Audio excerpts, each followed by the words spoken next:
नाव, mobile number.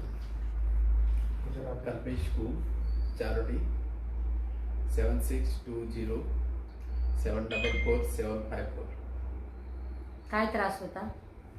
म्हणजे मी पडलेला होता, म्हणजे माझ्या कमरेला स्पाईनमध्ये प्रॉब्लेम होता, मणक्यामध्ये. मग काय काय ट्रीटमेंट केल्या बाहेर? बाहेर तर सर्वच डॉक्टरांना भेटलं. हाडाचा डॉक्टर होतं, सेवामध्ये गेलेलं, तर त्या डॉक्टरनी मला सांगितलं की ऑपरेशन करावं लागणार असं.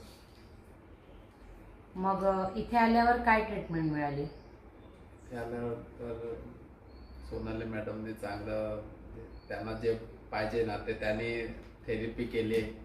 आणि एक म्हणजे 10 दिवसामध्ये पेन होता ना, तो जे गोळ्यांना खाल्ल्याशिवाय देखील कमी झाला आणि कॉन्फिडन्स आला. आणि आता 45 दिवस मला आज पूर्ण झाले आणि मला चांगलं वाटतंय असं ॲक्च्युली. परत पुन्हा पहिल्यासारखं वाटतंय. आता बॉडी रिलॅक्स आहे, मग आता क्रिकेट वगैरे खेळायला जातो, बॉलिंग वगैरे करतो, प्रॅक्टिस करतो का? मी शुक्रवारी गेलेला आणि रविवारी 2 दिवस गेलेला. शनिवारी मी थोडा रिलॅक्स केला, कारण बघतो की खेळून काय प्रॉब्लेम होतो आणि आराम केल्यानंतर काय प्रॉब्लेम होतो. म्हणून मी 2 दिवस प्रॅक्टिस केली. असं बॅटिंगची तर नाही केली, पण मला आवडते ते बॉलिंगची प्रॅक्टिस केली. आणि बऱ्यापैकी असं म्हणजे पहिल्यासारखा टाकतोय, पहिल्यापेक्षा चांगल्या पद्धतीने टाकतोय असं. कारण मला आता वेळेची पण किंमत माहिती पडली आणि शरीराची पण किंमत माहिती पडली. गुड.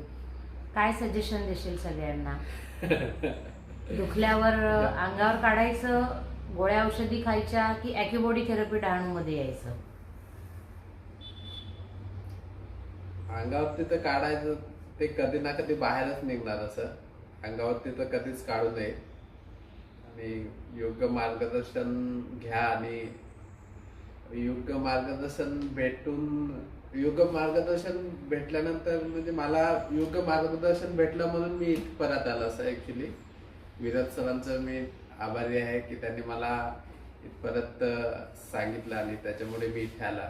तर तुम्ही पण तुमचं डिसिजन तुम्ही घेऊ शकता तसं, आणि थेरपी करू शकता.